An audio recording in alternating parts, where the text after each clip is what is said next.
back to another episode of Minority Reportz podcast and digital series. Oh my God, I live stream so much, I lose track. It's Minority Reportz podcast and digital series. I am your host, Mona Sheikh. Apparently, I need coffee because I'm confusing my days. But here we are. Very excited to be here. I have been driving in crazy rain in LA, and guys, it doesn't rain much here, so we Angelinos like lose their shit when they get on the road. If it's raining outside, they're like, I don't know how to drive, and it's just like, just drive, just drive. Keep your eyes open, just drive. So this is where we're at, you guys. I'm very excited about my guest today. I saw an ad of hers on Facebook, and I was like, who's this brown chick doing awesome things? I have to talk to her.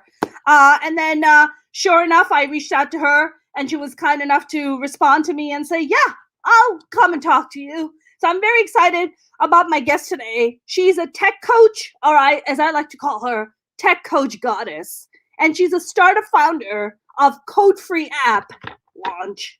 This is my very talented entrepreneur friend, Aliya Amershi. How are you? How are you? I love the new term. I think I'm going to call myself the tech coach goddess now. I think you can trademark that. Too funny. How are you? I'm good. I'm super excited to be here, and I love your stuff. You're hilarious. So yeah, who's this brown girl in comedy, like posting all this funny stuff? There's a few of us out there trying to make the world a better place. We're trying, but I think what you're doing in the entrepreneur world is quite fascinating. I went and looked you up, and I was just really first of all, your smile caught me. This is like the God honest truth. I remember seeing your picture, and I was like, oh my gosh, she has such a nice smile. I was like, who is this chick? And I started looking you up, and I was like, oh my God, she is doing some really amazing, groundbreaking stuff. Now, are you you're based in Canada, correct? Yeah, I'm in the West Coast, Vancouver. I hear great things about Vancouver. I know that you guys are pretty much back to normal now during the pandemic. Oh no! We have our cases as well, but we are doing much better than the U.S. That's for sure. Yes, I think everybody's doing better than the U.S. quite frankly. Right. But yeah, we're in lockdown here too. Oh, you are. So are you in lockdown, or are you at stay at home? Because those are two different things. Okay, for Vancouver, the West Coast, it's more stay at home, with more like recommendations. But on the East Coast, I think it's more lockdown. Yeah. Right. Lockdown is nobody's going out, nobody's coming in, no restaurants, like nothing. Right. Yeah. But see, here's the thing. This is very interesting because I used to live in New York, right? Okay. And also other places in the US throughout my years. But so I'm in contact with a lot of New Yorkers, and yeah, it's just, I think it's more of a culture thing. Like, yes, it's recommended also in New York, for instance, that people should be staying at home and stuff like that. But I don't know if as many people are following those protocols. Whereas in Vancouver, a lot more people are following the government, recommendations. So it's like, yeah, because you guys believe in science. You guys believe in science, and we believe the Earth is flat. That's what's happening here. Right. Well, now that who's out of office, hopefully those conspiracy theories will start to dissipate. I mean, I hope so. There still are those QAnon people who believe that, I shit you not, I saw this post. They said that Trump is in a bunker. He actually didn't leave the White House. He's in a bunker, and any minute now he's going to come out and arrest Biden publicly, and then reclaim the White House. And I just want to know, what kind of amazing weed are they smoking? Because that is some amazing creative shit. And as a comic, I need that weed, whatever is it that they're smoking. That's next level. I mean, you all as comedians must have had like the best 4 years when Trump was in office in terms of material. Like, I mean, honestly, I think what he did is he made our job harder because he was so outrageous. Where even as comics, we were like, I can't compete with that shit. Like, how am I going to compete with that?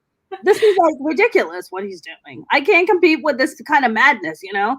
Like, as comics, we're like, we can just stay within certain peripheries, but you know, he's just like, Mexicans are rapists. And we're like, whoa, okay, Yeah. what do I do with that? Like, what? Yeah, Trump is just like fucking out there, man. I'm just waiting for Melania to announce the divorce already. Yes, I know. We should put some bets on that. What an amazing bet that would be! Like that would be amazing. Yeah. So Aliya, so you're a Vancouver person. So are you born and raised in Vancouver? Yeah, I was born in Vancouver. I lived here for some years. I lived in the U.S., different states throughout the year. So yeah, and now I came back to my hometown several years ago, maybe just like over 5 years ago, to pursue my passion in entrepreneurship. Got it. And now, how did you kind of get? First of all, what's your background, Aliya? Are you South Asian, Middle Eastern? What's your background? Yeah, I am South Asian, but and of Indian descent, but like I haven't been to India, and ever. No, and my parents are from Africa, but they haven't been to India either, and I know, so we're multiple generations, and I don't know if you know of like Ismailis. Yes. Oh, is that what you guys are? Okay, yeah, cool. Yeah. Okay. Where in Africa did your parents live? They came from Uganda and Kenya. Got it. I mean, I know that there's a pretty big Indian population in Uganda and Kenya, isn't it? Yeah, there is. So yeah, a lot of Ismailis, and you know, and I believe Hindus as well set up shop there and businesses, who came from India to there and then made their way eventually to North America. Right. I mean, what did your parents do when they were in Kenya and Uganda? Well, they left at a very young age, you know, so they just like, met at a very young age and made their way to like Canada. And then my dad, went to school here, to UBC, I believe. And UBC? What is UBC? University of British Columbia. Yes. You're on it. Get out of it, because no, I'm just kidding. But yeah, so he's a professor, and then he went on to be a professor, and really, of course he did. But yeah, he was, but he very much instilled in both my sister and I. So I have a sister as well, and he really instilled in us the importance of like technology, and that would be the way of the future. So both my sister and I pursued, computer science, and gone into like we were gamers, and we got into coding and technology like since we were like kids. And then my sister went one direction, like she went, so she works at Microsoft, and does artificial intelligence. And then I took my computer science degree and pursued entrepreneurship with, before I worked in the corporate for several years, and then I moved into entrepreneurship. Got it. I mean, entrepreneurship is, do you believe, so this is my kind of belief system. So I have 4 older brothers, and including me, so it's 5 of us, and we're all entrepreneurs, all of us. Yeah. Oh, wow. A very successful entrepreneur, and he just kind of instilled that in us. And I mean, so for all 5 of us, we all work for ourselves. We don't work for anybody else, which is pretty interesting. Seriously, people don't realize, but being your own boss is the way to go. Yeah. And once I feel like I need some cool saying, but it's like once you go entrepreneur, you don't go corporate, or you don't go back to corporate. Like I would never go back to corporate ever. Yeah. Which totally makes sense, right? I mean, what made you go from corporate to entrepreneurship? I mean, to be an entrepreneur, I think you have to have a certain level of also, I believe, insanity to be like, you know what, I'm going to take a leap of faith. I'm going to just jump into this. I'm going to have faith that this is going to work, and I'm just going to go for it. What about you, Aliya? What's your kind of belief system? Oh yeah, you definitely have to be crazy to be an entrepreneur. Because, I mean, I had a good paying job in New York. I was working at Viacom Networks. And, and I gave all of that up to move back here, and really had to change my lifestyle.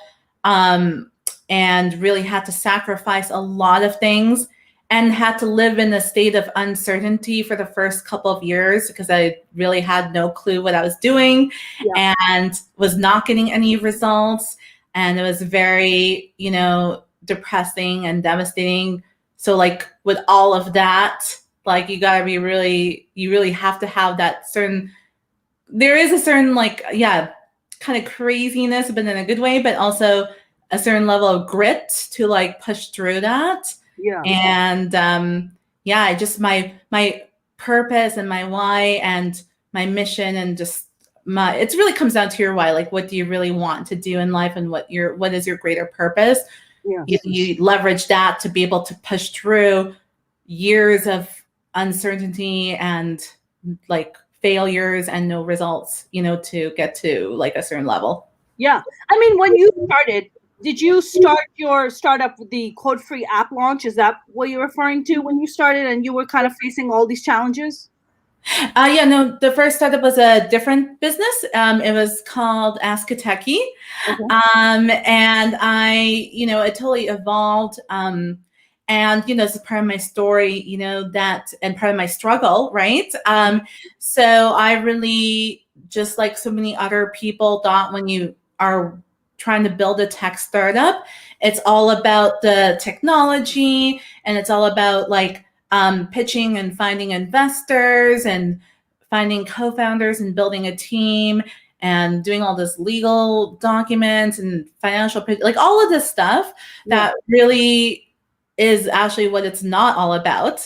And I was being given like nobody told me really what I needed to do when you're starting at zero, right? Like all the advice that's been given out there is like really for people who are ready to scale and figure it out everything. I was given such a runaround, and I just really it's not like I wasn't doing the work. I was doing the work. Like nobody can say I wasn't hustling. I was putting in the hours, I was meeting with people, but nothing, no wheels were turning, or no movement was really happening. And so it was very frustrating.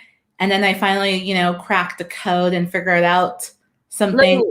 Literally cracked the code. Yeah, no pun intended. But you should absolutely be intending all kinds of puns for that. Yep. And then I figured out what it was really about to get some success with the first startup. And then I used that experience and figured that out to then, and I found out so many other people, especially women, struggled like me, not getting anywhere, getting rejected all the time by investors, by customers, by finding co-founders, just a lot of rejection. And so I'm like, wow, I'm not the only one. And I'm like, something needs to be done about this. And I'm like, well, why don't I create something? And so that's how Code-Free App Launch, came about. So now, tell me a little bit more about what Ask a Techie was going to do. What's the difference between Ask a Techie and what does Code-Free App Launch do? Yeah, so I mean, the big vision with Ask a Techie was that we were trying to match top tier technical talent with business owners and, startup founders and that sort of stuff.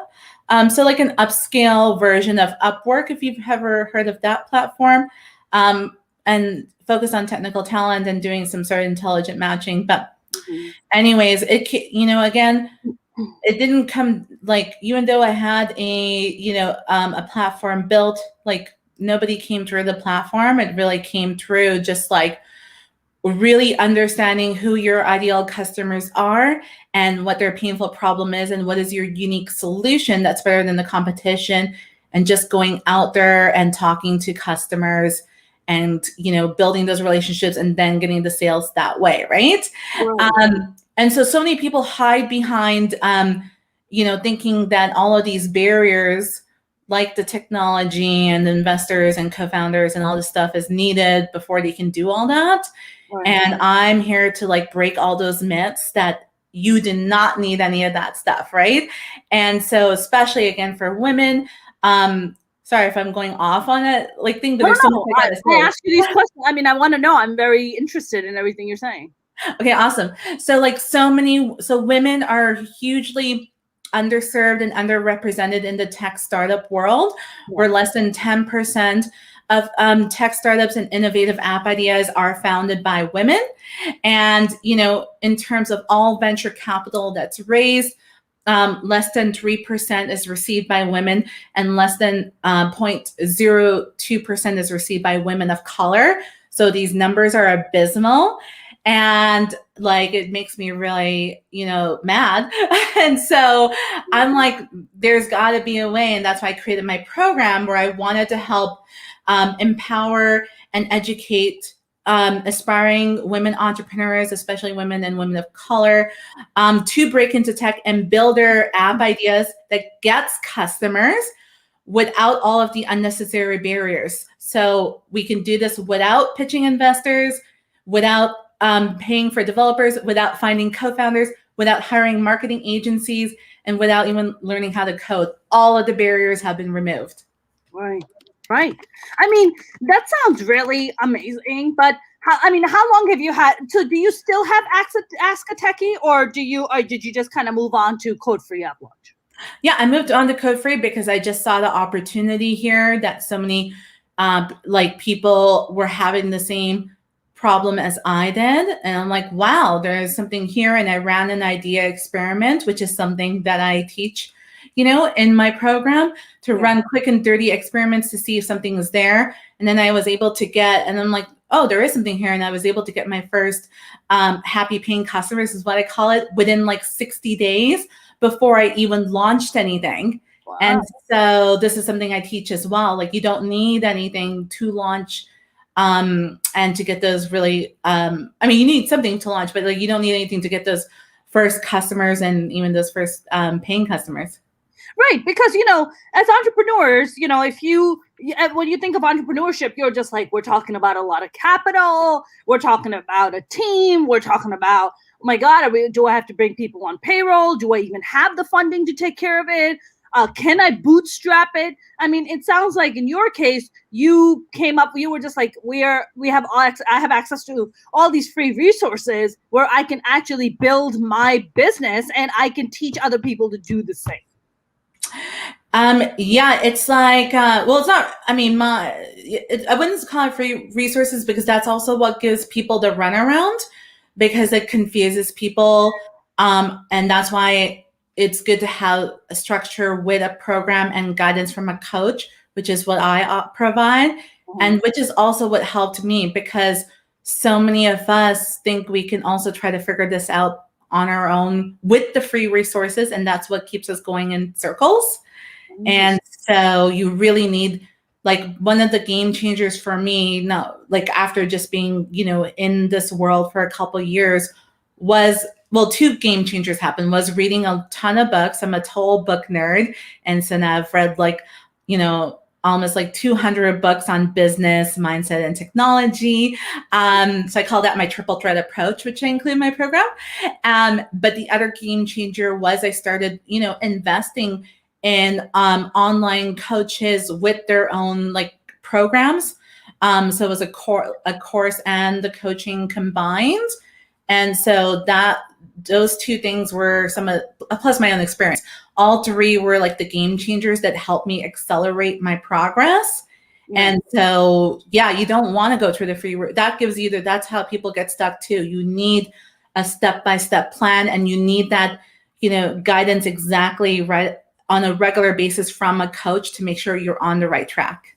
Aliya, it's very interesting. You talk about the value of a coach, right? Yeah. Which is exactly, what your kind of business model is built on. Even as comics, even as writers, even as producers, even I have mentors or my coaches that I call and I reach out to, right? Where I'm like, oh, I'm working on this project. I'm stuck writing. Let me call my writing mentor, right? Yeah. Oh, I'm having problems with this project I'm producing. Let me call my producing mentor, I consider my mentor. And I think the value of that is so important, especially as women. I feel like what I wanted to actually ask you is like, why do you feel there's such an abysmal number, especially women of color and women in general, in tech? Like, what is that? Like, are women just discouraged from pursuing it, or women just are not given the kind of opportunities that their male counterparts are? Like, what is the main reason behind this?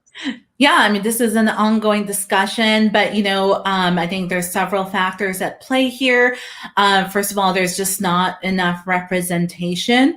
So those role models of like women in the tech startup world. So like I said, less than 10% have the tech startups or founders of tech startups. And so the representation is huge. And then the other factor is, the whole funding issue. So like, only 3% of all the venture capital is received by women. So they don't get the funding. And like, if you're at the idea stage for your tech startup idea or app idea, your chances really are also zero. And it's not just from like investors, angel investors or VCs, but it's also tough to get money from like the bank and get loans or get grants. So a lot more often than not, women are not getting the business loans or the grants as well. So they're not getting money from other sources.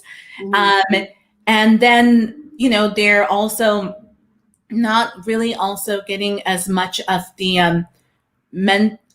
Well, actually, I shouldn't say that. So they are getting some mentorship, but I don't know in terms of quality mentorships, there's that.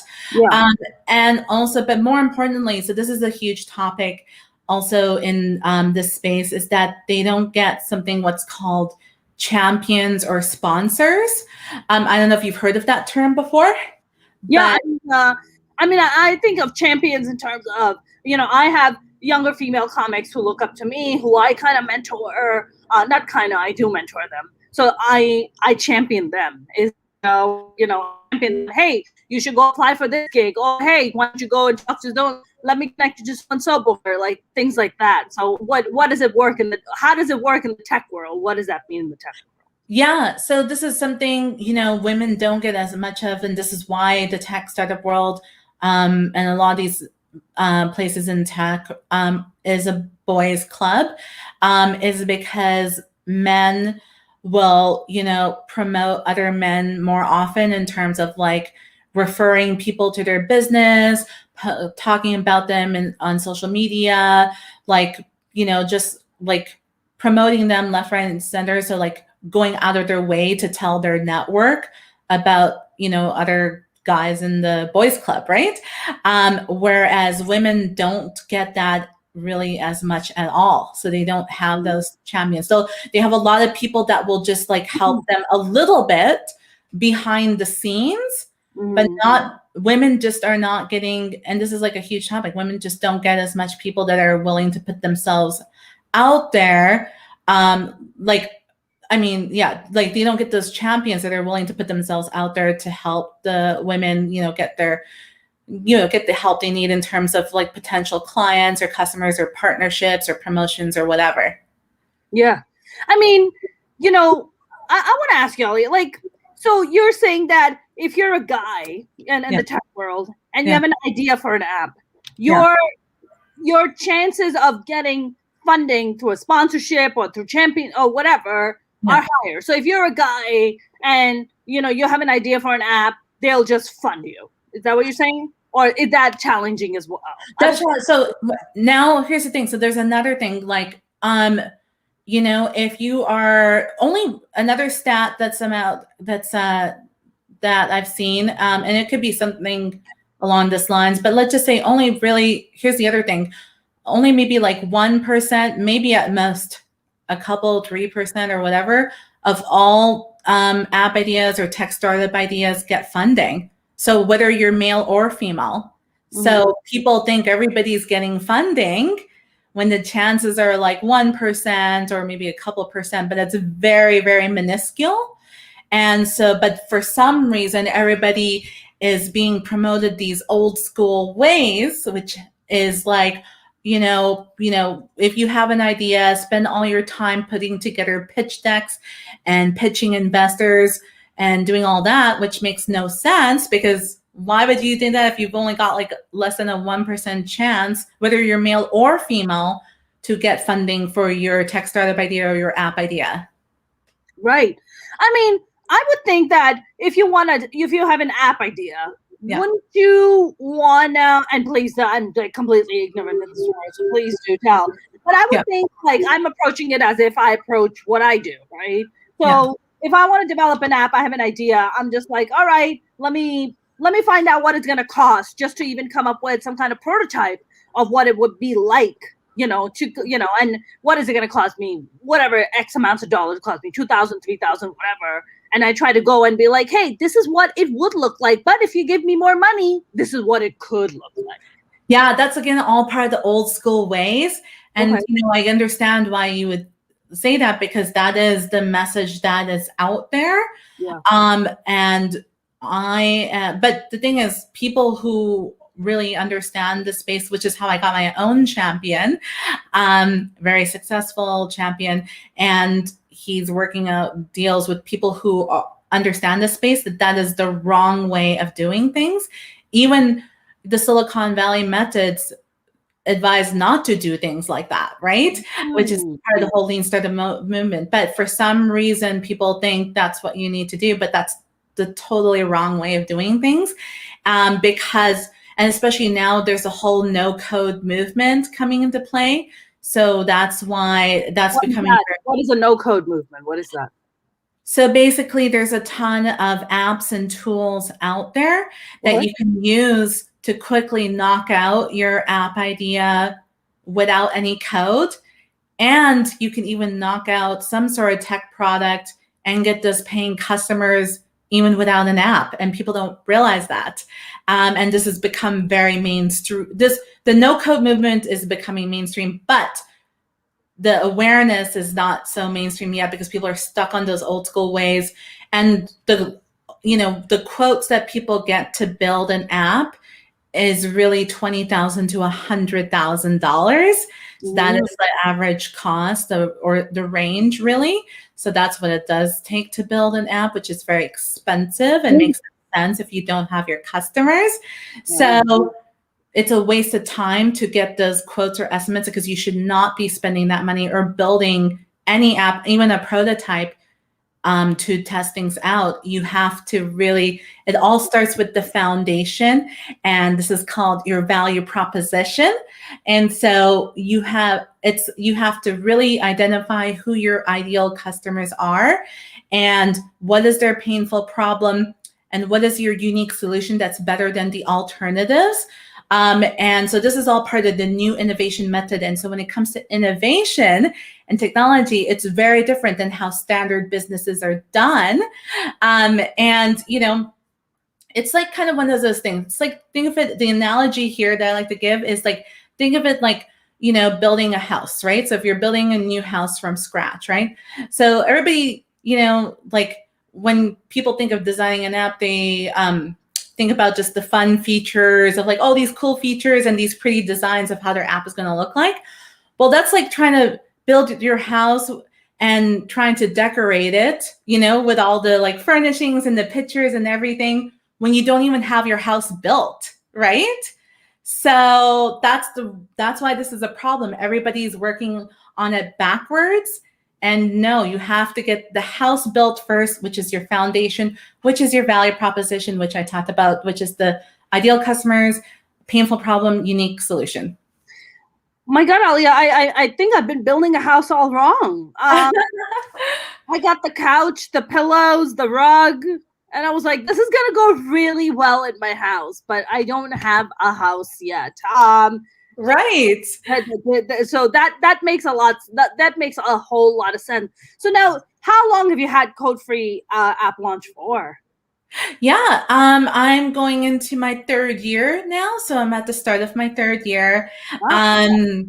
And so yeah, it's a quite exciting time. Lots of plans in place to grow this business to the next level, but it really exploded last year. During the pandemic, which, knock on wood, I'm very grateful for, that I was able to see some explosive growth there, because it came down to really me identifying the ad that you saw, right? It's like how it was my Forbes article, and it was like how women entrepreneurs can break into tech without investors. And so that ad and all the messaging and all the posts around that went viral. And so that's how, I had a free masterclass as part of my funnel. So that's how I was able to get 30 people to sign up, to over 3,000 people to sign up for the masterclass. And then of course, apply for my program. And I had a waiting list of applicants. So yeah, that's what happened. I mean, congratulations. That sounds amazing. And now this whole kind of methodology of like approaching your business, was that with help of your champion that you're referring to? Did he kind of help you and guide you for that? Or is that something that you were just like, I'm going to work with a marketing person who's going to help me figure this out? Oh, no. So all that marketing that you saw, also this is another thing I promote too, which is why I say no co-founders. I'm a one-woman team. So I do everything myself. Wow. I figured out the marketing, and, I was able to get anywhere from a 3x to 20x ROI, which is insane. And not having a marketing background whatsoever. Like, I'm a former techie. So wow. I figured that out on myself. And people think, oh, was it some sort of hack or some sort of special ad or some sort of automation? It had nothing to do with that whatsoever.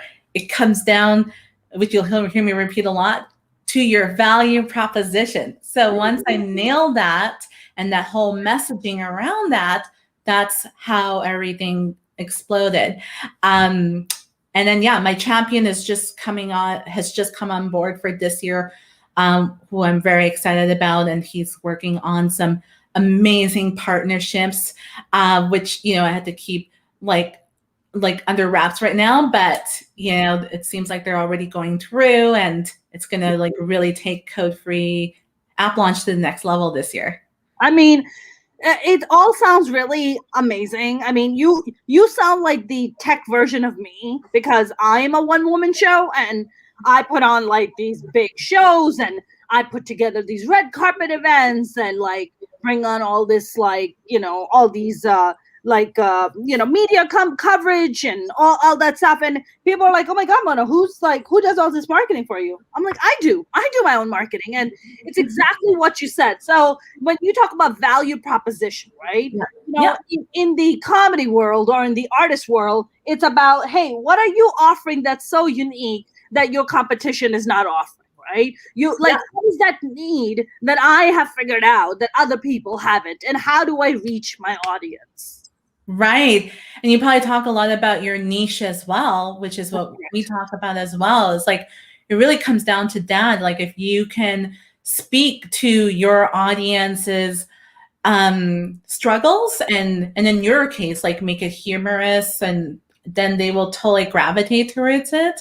And in my case, if they can come up with a solution that will address those pain points and their struggles, then that's how you attract people on the tech side of things. I mean, 100,000,000%, right? That is the quintessential definition of an entrepreneur. Yes, right? Figure out the And problem and then provide the solution. That's it. That's your entrepreneur right there. that's really what it comes down to. And like just knowing who your people are, because you know you're good when also you don't have to chase or convince people anymore. Like they come to you and you start attracting them because they get your style, they get your messaging, they love what you have to say, That's right. and they eat it all up, right? That's right. That's right. And in my case, so for instance, I started my comedy show at this place called the Comedy Store in Los Angeles, which is a very, very big comedy club called the Comedy Store. And when I started my show, I was like, oh, I gotta take it on the road. I gotta take it other places, and I took it to Orange County, which has a very big South Asian, Middle Eastern population. And in the beginning, I was just struggling because I was just like diversifying my lineup, and I was like, no, I'm very inclusive. Everybody should come in. And then after a while, I realized I was like, this is not how the market works. It doesn't work that way. People don't operate that way. People, you have to do kind of very clear cut. You have to like almost spell it out to them. What is it that you're selling them? And that was a big thing point for me. Like the moment I figured that out, we were like selling rooms out of 300, 350, 400. Like we're just like selling things out. And I was just like, wait, what the hell was I doing all along that I couldn't figure that out? But I guess it is just that, right? Like when you went to ask a techie, you were just like, what is it that's not working? You're trying this, you're trying that, you're trying that. But then you're just like, oh, look at this. Forget about what I'm trying to achieve here. There's a whole market, there's a whole need of people seeking guidance, seeking kind of a pathway. Like, show me the path. Absolutely. No, there's a lot of people that want those exact steps, like where to start and what's the game plan from like A, B, C, D, whatever, and nothing is laid out like that. When you're starting at zero, and something what you were saying also, like what I say is like you need to, when people come to me and I have the calls with potential customers, I tell them to tell me what their app idea is about, right? And then a lot of times people will try to like make it sound 10 times more complicated than it really is when they're pitching their idea. I'm like, hold up, explain it to me like I'm 5 years old. So you need to explain whatever your cool idea is about to people like they are 5 years old, and then that's how they will get it. I mean, honestly, Aliya, if you ask the definition of a genius, the definition of genius is taking something very complicated and explaining it in the most simplest terms. That is the definition of genius. Yes. That's what Einstein says.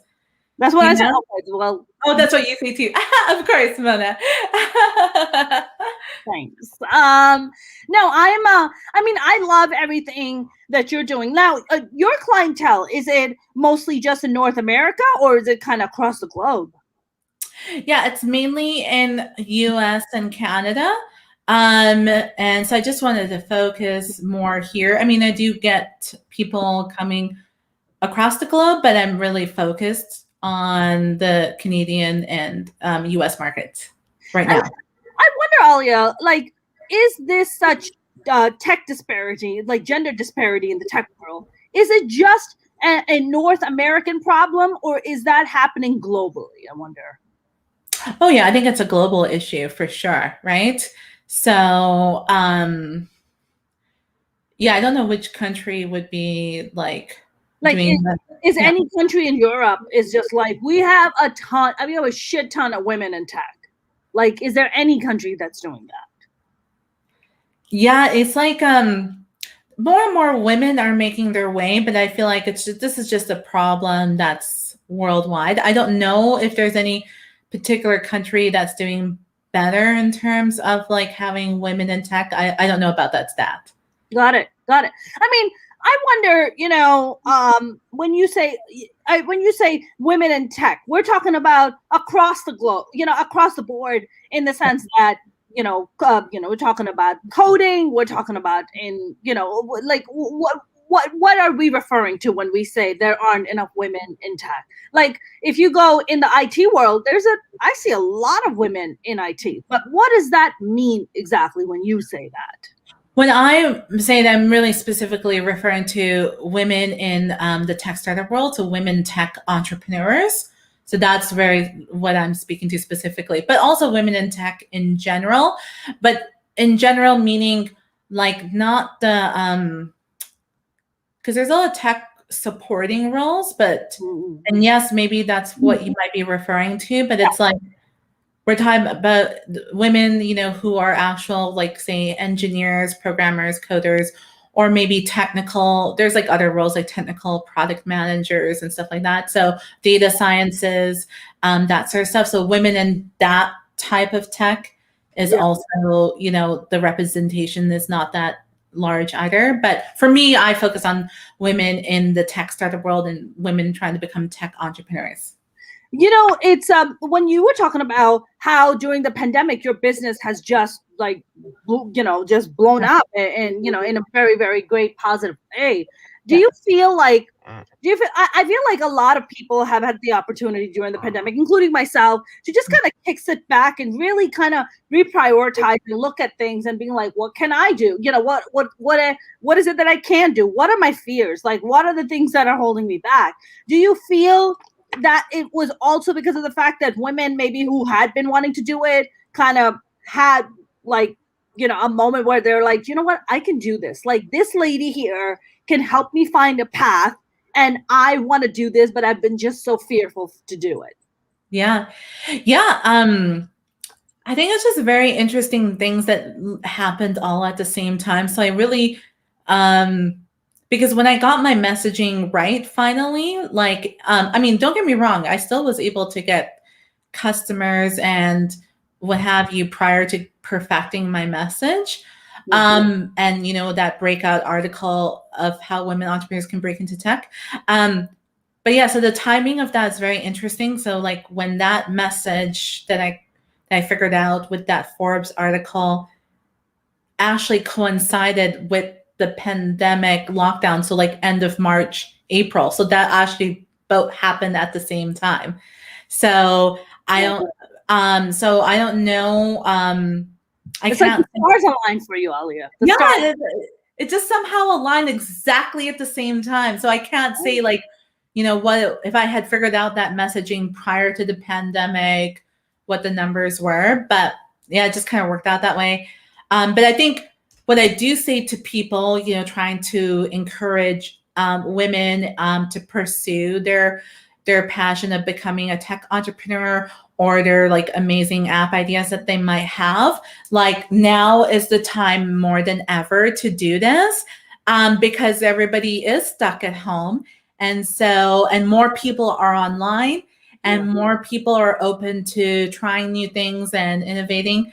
And so this is the best time to test your ideas with potential customers because now, like for the next few months, they're going to be a lot more open to it. So it really is the time. Yeah. Aliya, I wonder now, in this post world of Me Too and Time's Up and this whole conversation happening, in Hollywood and I think across industries about why women are not in leadership roles, why women are not being given the opportunities. I think that's a conversation that's happening kind of across industries. I think that's a conversation that's happening, right? I mean, look at what you're doing in tech. I mean, that's a really big deal. I think it's happening in finance. I think it's definitely happening in entertainment, definitely happening in comedy for sure. Maybe not at the pace that I would like it to be, but it's definitely happening. So I wonder, do you think like, the likes of your Google and your likes of, Microsoft and all these big giant tech companies, that they don't have like these kind of almost like initiatives to be like, hey, we need to really, kind of step up our games and dedicate a certain amount of money to be like, hey, maybe we, like female entrepreneurs only, like come and apply here. We will, fund your project or we will fund your app or whatever. Is that not something that's happening, Aliya? Yeah, so that, people are working on the whole capital and investor issue, right? But I like to think outside the box. And so my solution is you don't need the investors to get started on your app idea and to start getting those happy paying customers, because it is still such an ordeal. Because people don't realize it's actually very time consuming and costly to try to get those investors, even if more investors might be open. Yeah. Like they're not going to be open at the idea stage. Like they want to see traction. So it's still a waste of time. And, like number 2 is to put together all of these documents that investor needs with the pitch decks, with your legal agreements, with your financial projections. People don't realize that costs a lot of money. That can cost like $5,000 or $10,000. And then people don't realize like that, most investors, if you are like, get the very off chance that you would get an investor at the idea stage, I mean, they might only just invest like $10,000 or $20,000, but here's the kicker, like they're going to expect you to match that. So they want you to put, because they want you to have skin in the game too. So they're like, well, I'll give you 10K if you put in 10K. So like, I'm like, that's why I'm just like not for investors. And that's why my article blew up, because I'm like, everybody's got to stop wasting their time with investors, period, when you are at the idea stage, and just work on getting customers for your app idea ASAP. And it doesn't have to be complicated at all. I love that. I think, Aliya, like that's the way you say it right now. It's so clear cut. It almost makes me want to come up with an app idea right after this conversation, because I'm just like, again, it's funny. Many times, right? As a comic, as a producer, sometimes I'm just like, man, it would be nice to have an app for what I do. Like to reach out to my customers. Like when I'm not doing shows, how can I reach out to them, get them content, get content of other female comedians connected to them? And it's interesting because I have thought about it many a times, and how do we do that, because I don't feel there is something like that. Yeah, you really just can go about it in a very simple manner, and you can start building that customer base for your idea, just running idea experiments, and really get a lineup of customers using very simple tools also, and even start charging them. There's so many, I say, like ready-made apps and tools that are just good to go. Like for instance, if you were, in your case, you're maybe trying to build a community, there's just so many ways to go about that. And it's not about the technology or the tool that will get people to sign up. It's going to come down to your value proposition. And so that's what is going to come down. And there's a whole step-by-step process. And one of the cool, I have come up with a whole bunch of my proprietary methods. One of them also is what I call the get paid model. And so I know about that model, Aliya. How do we make that happen? Yeah, that's really like all about aligning your purpose with your app idea. So it's like, if you've seen those purpose Venn diagrams, and so it's like, what in each circle, it's like, what are the skills that you're good at? What are you passionate about? How have you made, how do you make money now? Like, or what are you getting, or like, what are you getting paid for, like for your job or whatever? And where is there a market, right? So you need to have all of those, boxes or circles really aligned. And so then if you've got something, you have an idea that hits all 4 of those circles, then you have, your idea is aligned with your purpose, and that's how you get paid. You see what I'm saying? I know exactly what you're saying. Aliya, so much of it is also being an entrepreneur, and even like in a startup, and in the startup mode, and like the startup part like you're talking about, it boils down to exactly what you just said, right? At the heart of it is your purpose, right? If a lot of times some people ask me that, like, well, how do you find like the motivation to keep going? If you know what your purpose is, you never have to worry about motivation.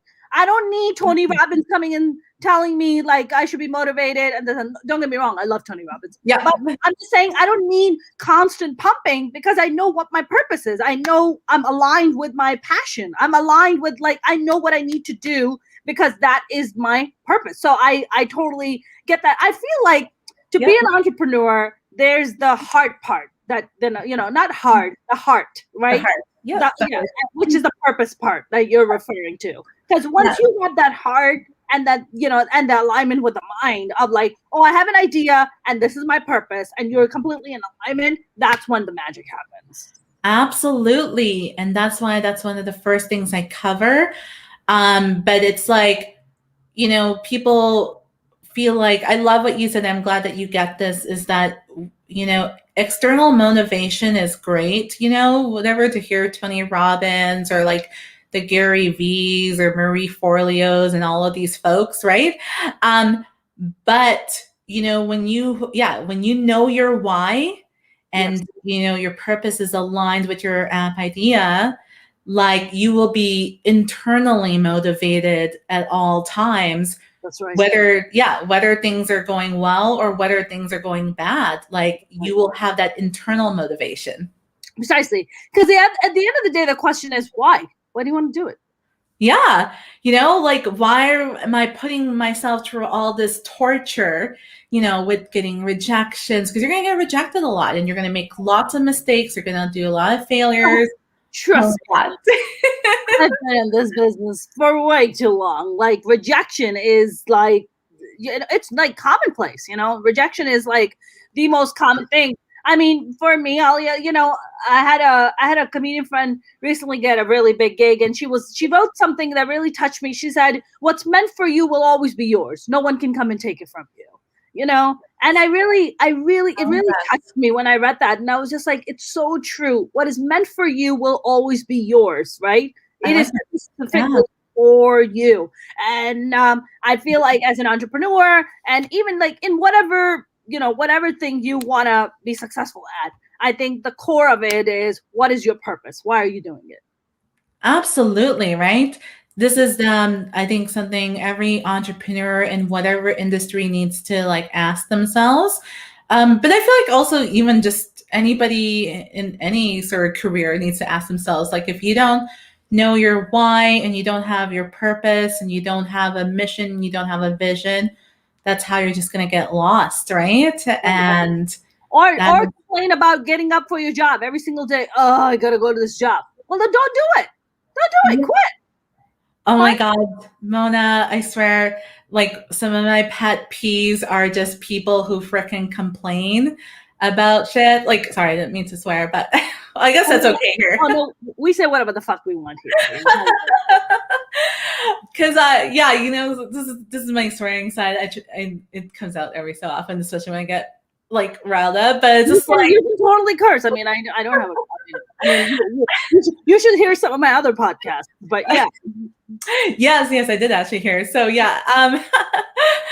But I'm just like, oh man, it's just like, I'm all about, I guess for me now, especially, I'm just all about getting shit done and having no like freaking excuses, right? Like, it's just like, if you're unhappy about something, and you're complaining, like, you should do something about it, right, or accept it. It's like one or the other, but just don't freaking complain. So yeah. Yes, I believe me, I have in the past gotten rid of people who complain a lot, and then you offer them solutions, right? They're like, I don't know what to do. You offer them solutions. They don't take your advice. Yeah. Then they come back, and then they start the whining all over again. Yeah. Oh my God. I can't stand it. And I delete and block those people. That's what I do. That's how I do. Just block.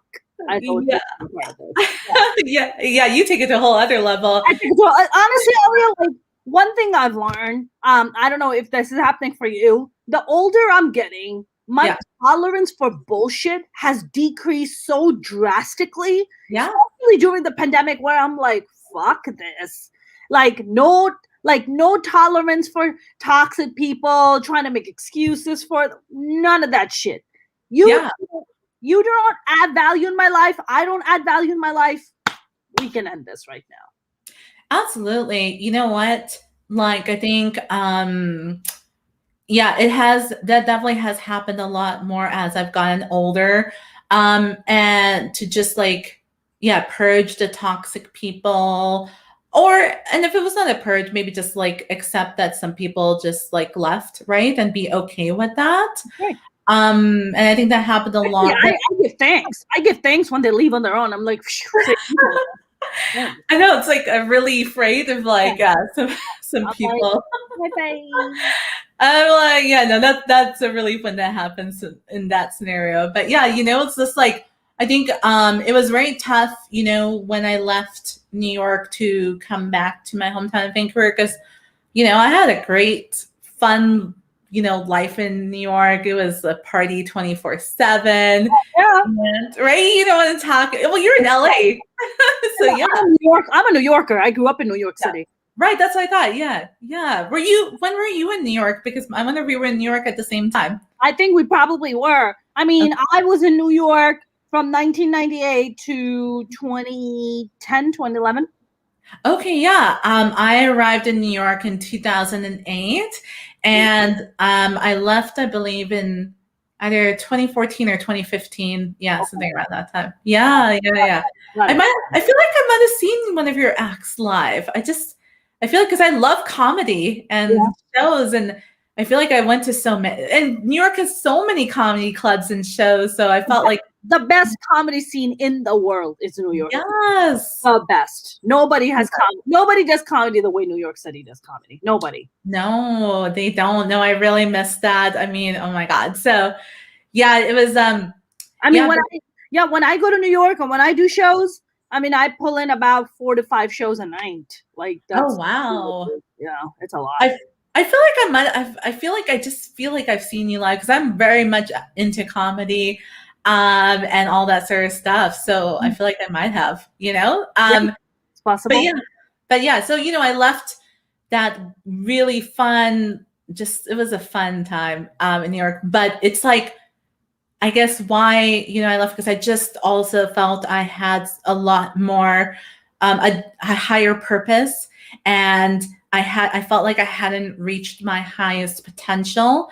And I just knew that the way to get there was to become an entrepreneur. And I was willing to sacrifice all of that to pursue this journey. And it was tough in between, but now I've come out on the other side, and it's like the best thing ever, and I wouldn't trade it for anything. Good for you, Aliya.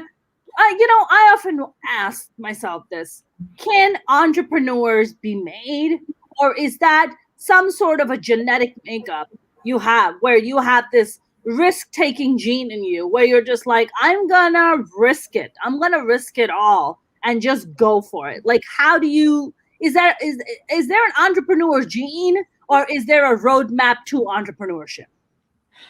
That's a great question. I know this is also like something that's discussed a lot, is like, are people natural entrepreneurs or not? I think, I like to be in the camp that, anybody can be what they want to be for the most part, if they put in the work, right? So like, if you're willing to put in the work, the time, the effort, the sacrifice, develop that grit. There's a cool term called being anti-fragile, right? So like, things get stronger as you put stress on it. So if that happens to you, and you have that sort of level of resilience, and courage, like Brene Brown talks about, you don't need the confidence. The confidence comes over time.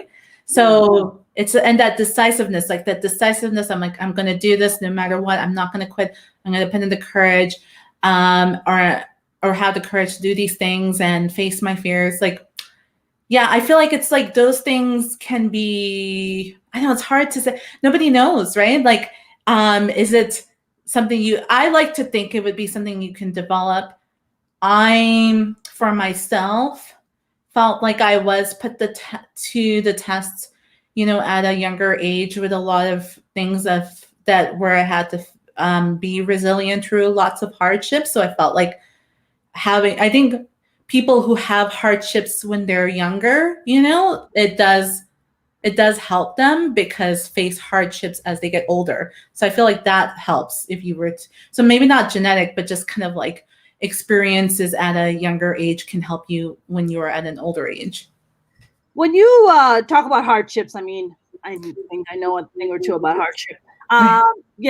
When you talk about your kind of personal hardships, are you referring to more familial stuff? Are you referring to more like I don't know, your own kind of what? Do you have any kind of personal thing that you would like to share with us, or what kind of led you to be the resilient person you are today? I think what I can share, I know I know I'm like, what I can share. I know it can be deeply personal. I mean, I share a lot of really deeply personal stuff. I know, I really admire you for that, right?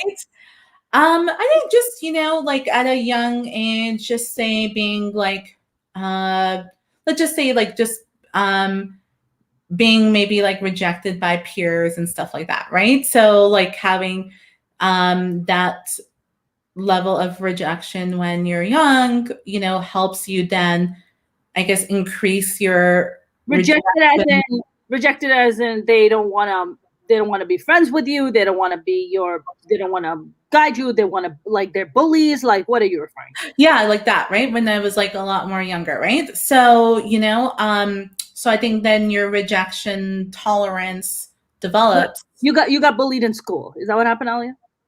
When I was younger, yes. How young? Are we talking middle school? What are we talking? Yeah, I think it was like elementary level and middle school. But then beyond that, it was then fine, finally. But yes. What were they bullying you about? It was like, I guess, bullying in terms of a lot of racism, right? So, so I faced a lot of racism, being like the only maybe like brown girl in my school at the time, right? So they couldn't even comprehend. So it was like that type of facing. Yeah. Was it just mostly like a white school? Was it mostly like, what was it, not a mixed school? Like, what was the deal with that? Yeah, it was a mostly white school in the Midwest. So you couldn't get whiter than that. And so it was like facing bullying and race, like stemming from racism, which is why I'm very much against, racism and for the whole like anti-racist movements and all that sort of stuff, right? That really is close to my heart. What are they calling you? Yeah. What were they calling you? I don't know. I think it was just more like weird things like why, like why is your, skin like colored like mud or something like that, right? So they their skin. If anybody's got a little bit mud going on in their skin, it's me, not you. You're like a lot way lighter than I am. Unless that's like Fair and Lovely, Aliya. What's happening here? No, I know, but it's like I am a fair skin, but like it's just like, but to against with like Caucasian white people, they just haven't seen when that you're that young, and in those days, this is like when bullying and racism was a lot more rampant, right? Right. And it's just the rite of passage. Yes. And, I look back at it and I'm like, of course it was very upsetting at the time, but I look back at it and I'm very, I'm actually like thankful that happened because it really, again, built up my rejection tolerance and resilience. And so I am, because of that sort of hardship when I was younger, it really helped me, like be able to face fears and hardships as you get older, especially with entrepreneurship, because it's such a difficult journey, especially when you're starting out. Yeah, absolutely. When you worked in the tech world, Aliya, did you kind of experience maybe same level of kind of ostracizing or maybe same level of bullying perhaps, or even racism? Oh yeah, like definitely in the tech world. And so in both I think that's why people resonate with my story, because I bring a lot more of that up in terms of the conversation facing I don't know if it was as much as racism, but there was a lot of sexism, right? So a lot of being discriminated, being some kind of ism. Some kind of isms happening, Aliya. some kind of ism for sure, right? So that was huge, and both the when I worked in the career side of things, as well as also in the startup world. It's like, well, I shouldn't. So here's the thing. This is what's interesting, right? Like, so when you're young, it's obviously a lot more obvious and blatant when you're getting discriminated when you're a kid. Like kids really just, have no boundaries. Kids are assholes. They are. They're assholes. But like when you face it and when you're older in whether it be the corporate space or the startup space, right?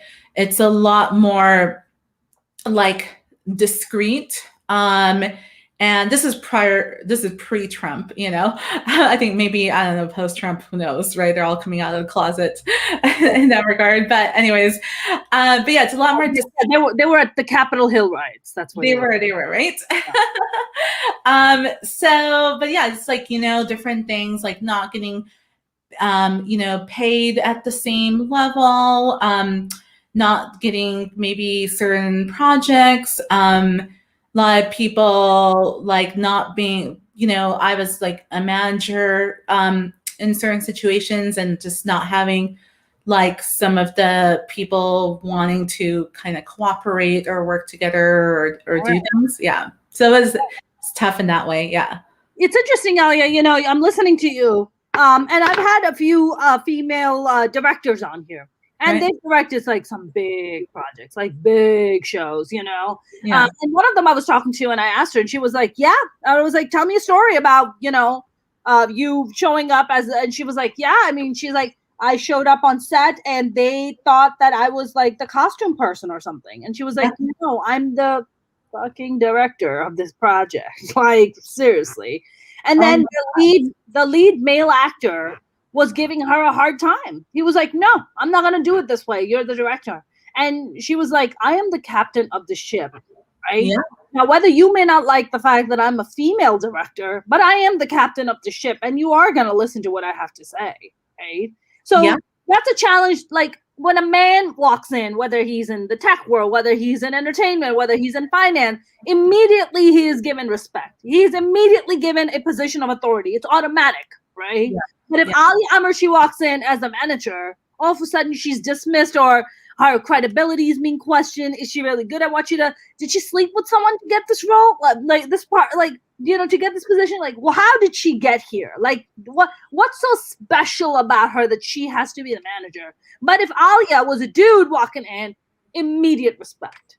Yeah. Yeah, no, I think a lot of times people were like, shocked to find out that I would be like an engineer or the lead engineer or manager or tech like manager of a role. They're like, oh, I thought you were like the designer or something like that, right? It is.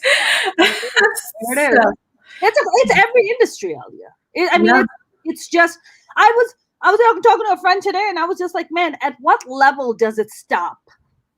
What level? Like, is Kamala Harris gonna get dick pics too? Like, at what level does it go, okay, like, no, we can't mess with this lady, right? Is Angela Merkel being hit up and being told she's not good at her job because she's a woman, right?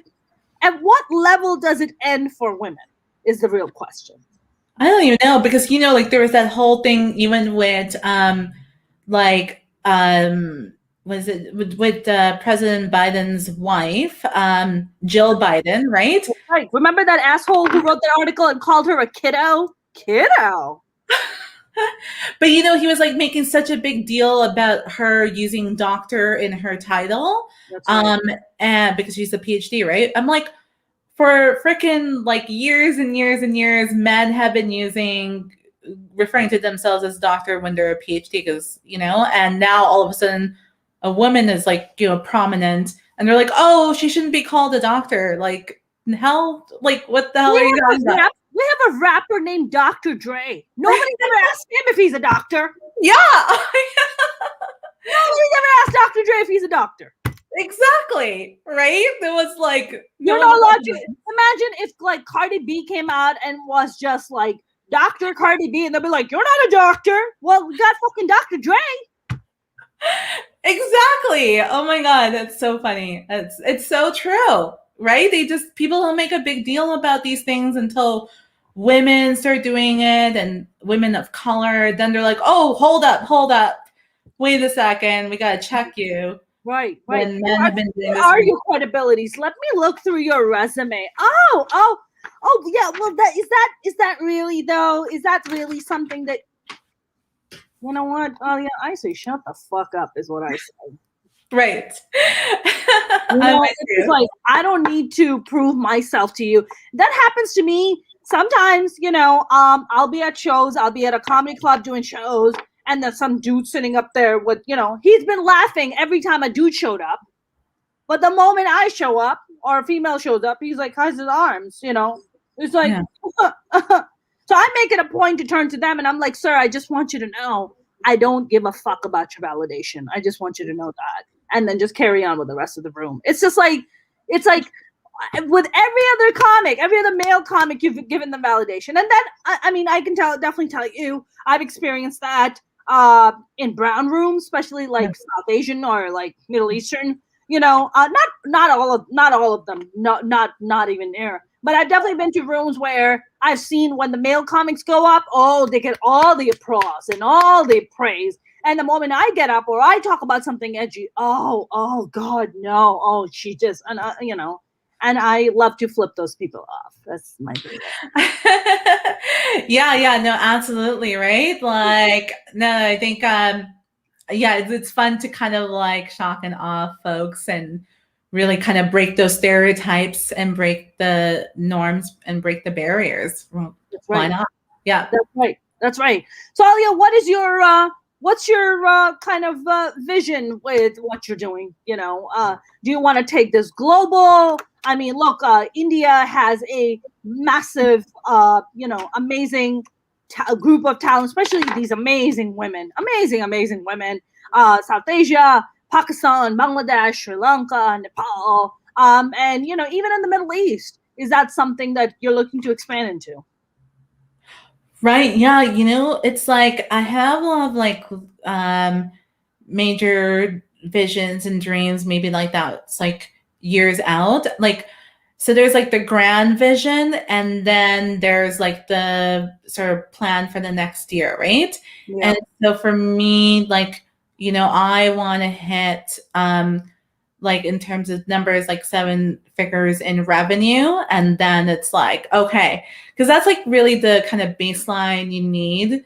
And so once I hit that, then it's like more possibilities open up. But you need to, like, people don't realize, or maybe they do, but or a lot of, there's so many taboo topics, and one of them is like about making money, right?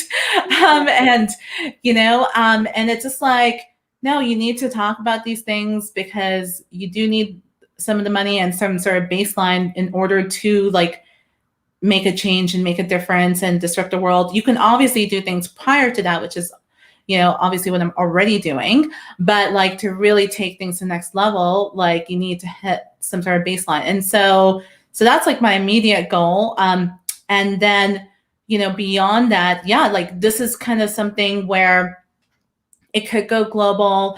Like it's, anybody who feels they've been underserved and underrepresented in this space and haven't never had a chance in terms of receiving the guidance and the investment and the support system and the exact steps. Like this is a program, but I make it very clear you have to be willing to invest in yourself, right? If like you cannot invest the funds in yourself and your own app idea, like, then that's actually the first thing you need to work on, right? You got to get those, you should have some sort of savings to be able to do that, because regardless, like I said earlier, even if you were to get an investor, they want you to put in that money anyway. So you might as well just, Yeah. What's that? I said invested in yourself. Yeah, exactly. Like you have to be willing. I think it's very important. And, once I did that, even for myself, like I was trying to figure things out so much on my own. But once I started working with the coaches and the programs and putting that investment in, it like paid off like tremendously, right? So this is not, because I'm like this is a business, right? So let's be straight, it's not a charity. And so I want to grow this business, and grow it and help those people who do have the means but also feel like underserved, underrepresented, and just democratize access for those folks, and right now especially women and women of color, but anyone who feels like they're not getting the support they need. Yeah, absolutely. Absolutely. Aliya, we're going to start wrapping up. I mean, this has been such an enlightening conversation for me. And thank you so much for being so generous and being so, and making time to chat with me today. Where can people find you? Where can we, if they want to pursue and they want to come to you and say, hey, I want to do tech startup. How do I do this? Help me, Aliya. Where do they go? Yeah, absolutely. They can come check out my website, codefreeapplaunch.com. They can find me on social media, my like Instagram, and my Facebook page is, at Aliya Tech Coach. And you can also look me up on LinkedIn. So there's so many ways to find me, and then you can like hit me up through DMs. Or sign up for my mailing list, and then we can, or even book a call with me. I offer free breakthrough tech calls to see, like if I can help them and see if people would get some advice and see if they would be a good fit for my program. So many ways to get in touch. Awesome. Well, I don't know how cold it is in Vancouver right now, but we have, it feels like the tundra in LA because we're kind of are like freezing over here because it's like, I don't know, like 50 degrees or 45 and it's too cold for LA. How cold is it now in Vancouver, Aliya? Yeah, Vancouver is also spoiled like folks in LA. So we don't get it doesn't get actually cold here too often, and it doesn't even snow. So it's actually been like really great weather. I've been able to hang and like sunny. It hasn't snowed yet, knock on wood.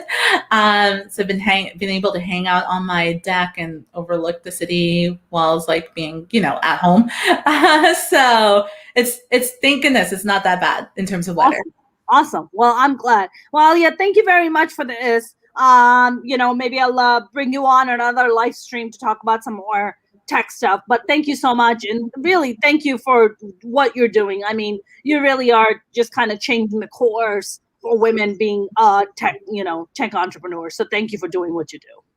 You're welcome. Thank you so much for having me. It was a lot of fun, and I really appreciate all you do as well. Thank you very much. I'll talk to you soon, Aliya. Take care. All right, you too. Thanks. Bye. That was the lovely Aliya Amershi. I know you guys enjoyed that conversation. I did. I learned a lot. Now Aliya is like turning me into a nerd. My inner nerd is like nudging at me. It's like, remember you wanted to do this app? You remember you had this idea? And now I'm like, I wonder, with a gajillion other things going in my life, why not pile on another thing? Because I don't have a life, right? All I do is work. You guys, this has been a lot of fun. If you haven't subscribed to my YouTube channel, please do. It would mean the world to me. I'm trying to get to subscribers. So it would be awesome. You can subscribe to it on youtube.com/MonaShakeComedian. You can also find me on TikTok and MonaShakeComedian. Same with Facebook. And of course, you can follow me on Instagram and Twitter at Mona's Comedy. You guys have a great weekend. Get shit-faced or whatever. Just enjoy your life. Put the fucking mask on. Please, people. Just socially distant and put your masks on. Have a good night. Stay safe out there. See you later.